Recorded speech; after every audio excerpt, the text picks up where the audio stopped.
चले वाला, तो सेट नंबर 4 क्या हो गया? चलिए सेट नंबर 4 देखते हैं। इलेक्ट्रोस्टैटिक्स विद्युत स्थैतिकी है सेट नंबर 4। अब देखा जाए क्या कह रहा है, एक बंद पृष्ठ से गुजरने वाला कुल विद्युतीय फ्लक्स, उसी को नेट कहा जाता है, कुल विद्युतीय फ्लक्स का मान 0 है। इस स्थिति में क्या होगा? तो बंद सतह से निकलने वाला फ्लक्स 0, इसका मतलब सतह के अंदर परिणामी आवेश 0 होगा, या तो डाइपोल होगा या आवेश ही नहीं होगा, या आवेश होगा तो परिमाण में क्या होगा? 0 होगा। कह पृष्ठ के भीतर नेट आवेश 0 है, इसके भीतर विभव 0 है, ये होगा बालक। क्योंकि ध्यान देंगे, अगर आवेश ही नहीं रहेगा तो आप इसको घेर के अगर रखते हैं तो भी कोई फ्लक्स जनरेट नहीं होगा, क्योंकि आवेश रहेगा तब ना विद्युत बल रेखा निकलेगा, और विद्युत बल रेखा किसी सतह से निकलेगा तब फ्लक्स बोलेंगे। तो याद रखेंगे, अगर सतह के अंदर कोई आवेश ही नहीं है तो फ्लक्स क्या होगा? 0। तो याद रखिएगा, ये कह रहा है कि फ्लक्स का मान 0 है। क्यों 0 है? क्योंकि आवेश के अंदर क्या है? नेट आवेश, परिणामी आवेश 0 है। परिणामी आवेश एक और केस में 0 होता है, जैसे डाइपोल है तो अंदर -q, अब +q है और आप इसको बंद कर दिए तो प्लस माइनस टोटल क्या हो जाएगा? 0 हो जाएगा। तो इसी को नेट भी कहा जाता है। तो पहला का कौन होगा? फर्स्ट का ऑप्शन नंबर ए। क्लियर है? चलिए सेकेंड में कह रहा 3 संधारित्र जिनमें प्रत्येक की धारिता C है, श्रेणी क्रम में जोड़े गए हैं, तो परिणामी धारिता, तो ध्यान देंगे, हाँ 1/C 1/C 1/C, तो 3/C लास्ट में पलट दीजिए तो C/3, ठीक है, C/3 हो जाएगा ऑप्शन नंबर C। क्लियर है बालक? सब डायरेक्ट मतलब इसको कैलकुलेट नहीं करना, दिमाग में सॉल्व कर लेना है। 1C 3C पलट दीजिए C/3। चलिए 3 नंबर बालक कह रहे, यदि किसी खोखले गोलीय चालक को जब आप खोखला कह दिए तो आप कोई आवेश दीजिए, कोई फायदा है नहीं, तो क्या हो जाएगा? 0। याद रखेंगे, जब खोखला कह दिए और आवेश दीजिएगा तो आवेश तो सतह पे रह जाता है, अंदर तो जाएगा नहीं। तो जब अंदर नहीं जाएगा तो अंदर तीव्रता 0, और तीव्रता 0 तो विभव भी 0 हो जाएगा। तो ये कह रहा था क्या कि विभव अंदर बताइए क्या होगा अंदर, तो जब अंदर आवेश नहीं है तो विभव क्या होगा? 0 होगा। इसके बाद कर प्रत्येक R त्रिज्या तथा Q आवेश के आवेशित पारे की 8 बूंदे मिलाकर एक बड़ा बूंद बनाते हैं, तो बड़े बूंद की धारिता प्रत्येक छोटे बूंद की धारिताओं से कितना गुना होगा बताइए। मतलब 8 गो बूंद मिला के 1 गो बूंद बना लेना है। तो यहाँ पर निकालेंगे वही फॉर्मूला जो पहले हम लोग पढ़ चुके हैं। नया वाला धारिता का देखिए, नया धारिता का सूत्र है n⁻1/3 इंटू पुराना वाला धारिता ओल्ड कैपेसिटेंस। तो आपने बोला कि सर Cn इक्वल टू कौ गो बूंद है? 8 गो है। तो 8 को ध्यान देंगे, n इक्वल टू 8 है, तो क्या इसको 2 का क्यूब लिख सकते हैं? तो लिख दीजिए यहाँ पर, तो 2 का क्यूब हो जाएगा और 1/3। अब पुराना वाला धारिता देखिए, पुराना वाला धारिता आप C लिख सकते हैं, पुराना वाला धारिता, क्योंकि इसमें दिया नहीं है कि कितना था, तो C मान लीजिए। तो 3 की कट गया तो कितना हुआ? 2C। मतलब नया धारिता दुगुना होगा पहले से।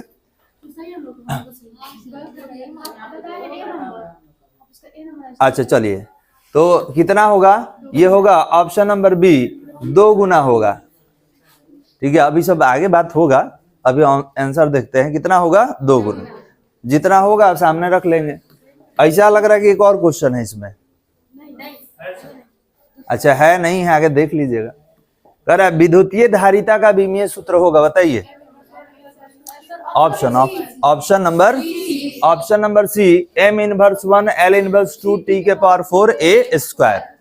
चलिए, विद्युतीय फ्लक्स का विमीय सूत्र होगा, विद्युतीय फ्लक्स का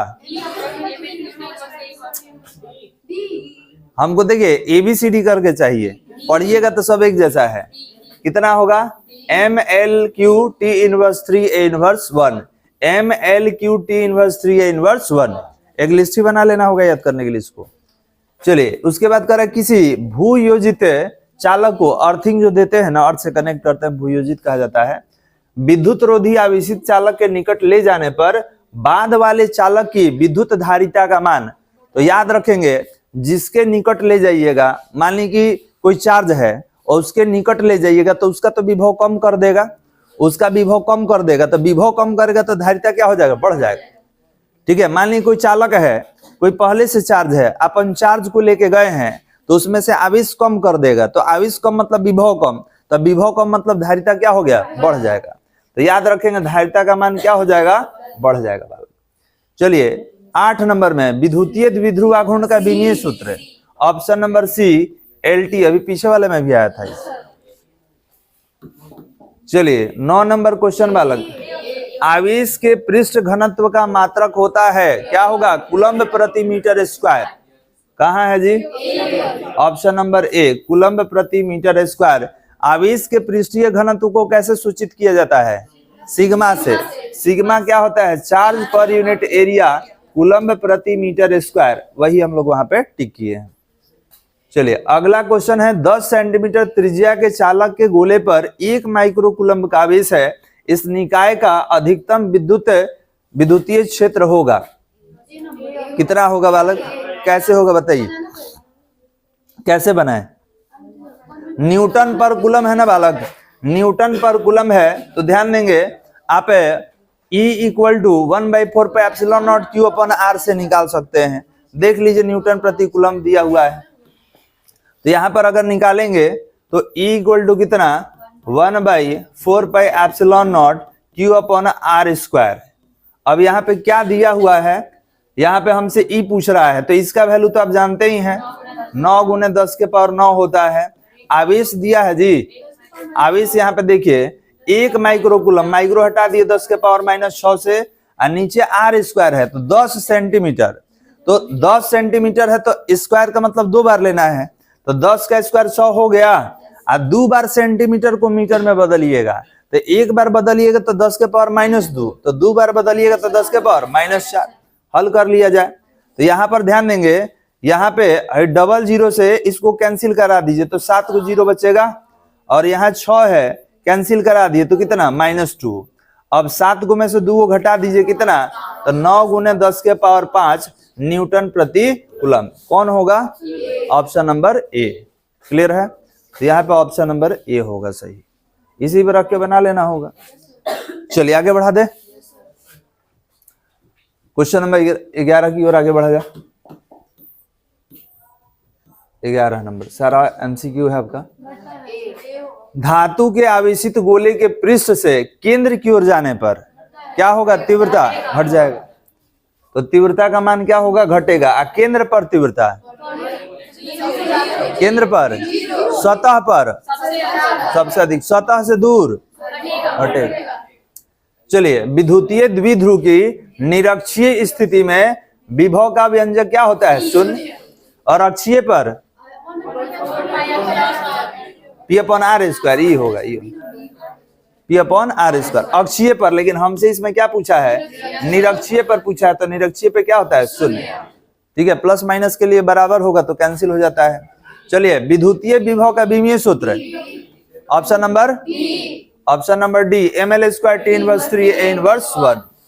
चलिए नेक्स्ट 14 नंबर बालक, करेंगे अलग अलग त्रिज्याओं के 2 गोलों पर समान आवेश दिए जाते हैं तो विभव होगा।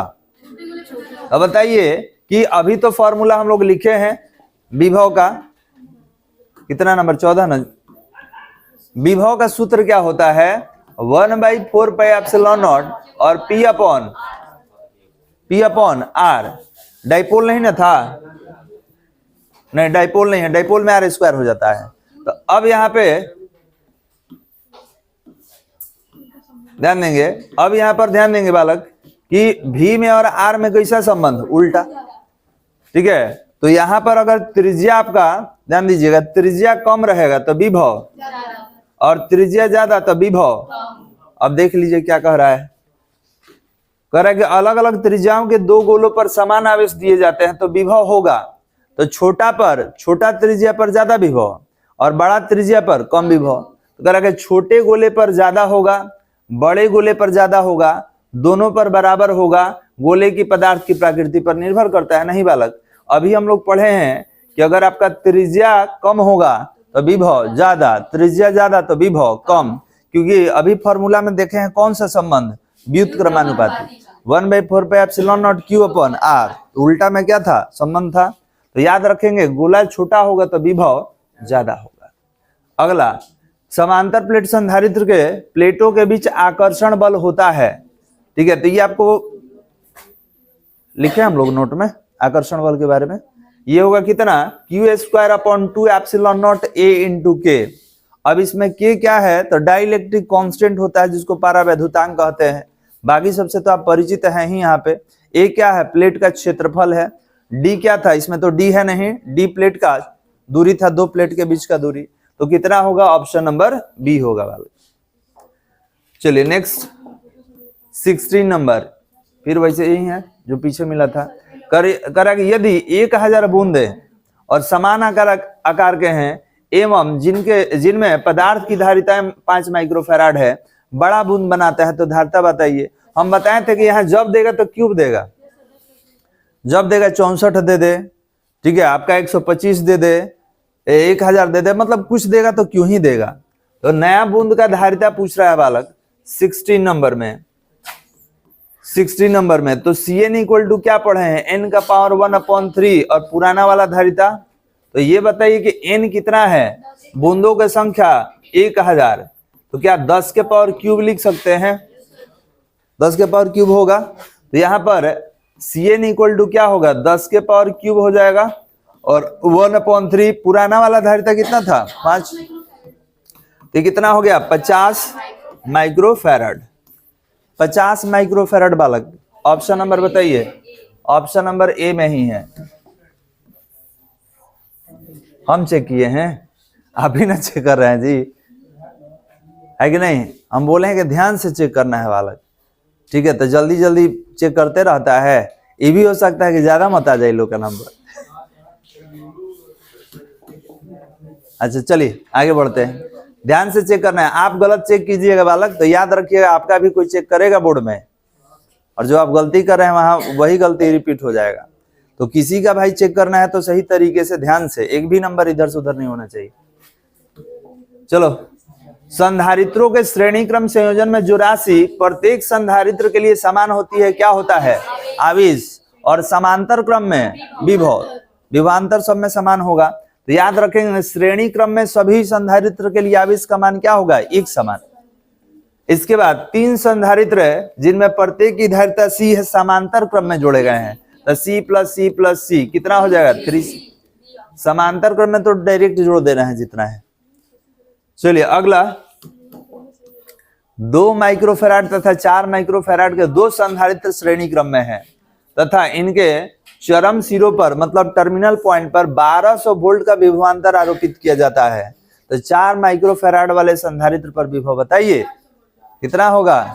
और देखिए क्वेश्चन हम क्या चेंज किए हैं, 2 यहाँ रख के बनाए थे, तो 2 बनाए थे तो 800 आया था, तो टोटल 1200 है, 1200 में 800 ही लेगा तो 400 नहीं लेगा, ठीक है। अब देखिए बहुत आदमी कंफ्यूज है तो बना लीजिए। पहले क्या कीजिए, समतुल्य धारिता बताइए। तो एक 2 है एक 4 है, तो 4 दूनी 8 बटा में 6, 4/3 हो गया माइक्रोफैराड।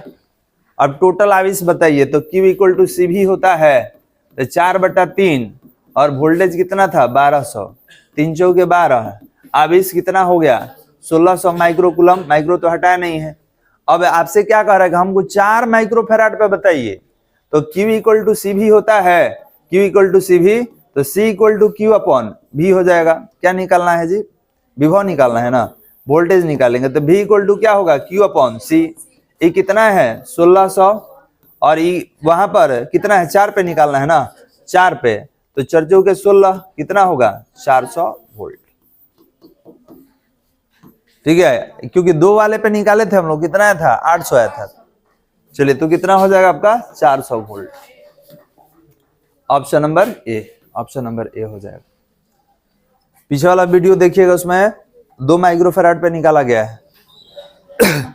नेक्स्ट, किसी विद्युतीय क्षेत्र में चालक को रखने पर उसके अंदर विद्युतीय क्षेत्र का मान क्या होगा, 0 हो जाएगा। कुचालक को रखते हैं ताकि अपने अंदर चार्ज को स्टोर करे, चालक रखिएगा तो अंदर 0 कर देगा, अपने अंदर आवेशी नहीं रखेगा, उसके अंदर फील्ड क्या हो जाता है, 0। चलिए बालक, क्वेश्चन नंबर 21 कह रहा है कि एक समांतर प्लेट संधारित्र की प्लेटों के बीच अवरक की पतली प्लेट रख देने पर उसका धारिता क्या हो जाएगा, बढ़ जाएगा। अवरक क्या, हवा को छोड़कर बाकी कुछ रखिएगा तो धारिता बढ़ेगा ही बढ़ेगा, घटने वाला नहीं।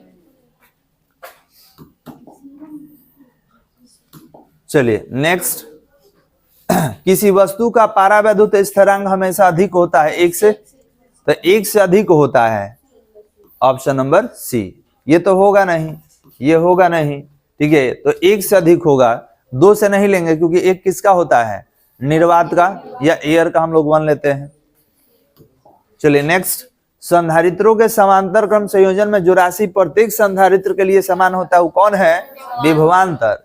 विभव भी दे सकता है, विभवांतर भी दे सकता है, वोल्टेज भी दे सकता है, सब एक है। तो याद रखिएगा कि कोई रहेगा ऑप्शन में तो एक ही रहेगा, तो यहाँ पर कौन है, विभवांतर। कोई दिक्कत यहाँ तक बालक नहीं। चलिए तो अब टेस्ट देंगे हम सेट 5 और सेट 6, बंद कीजिए।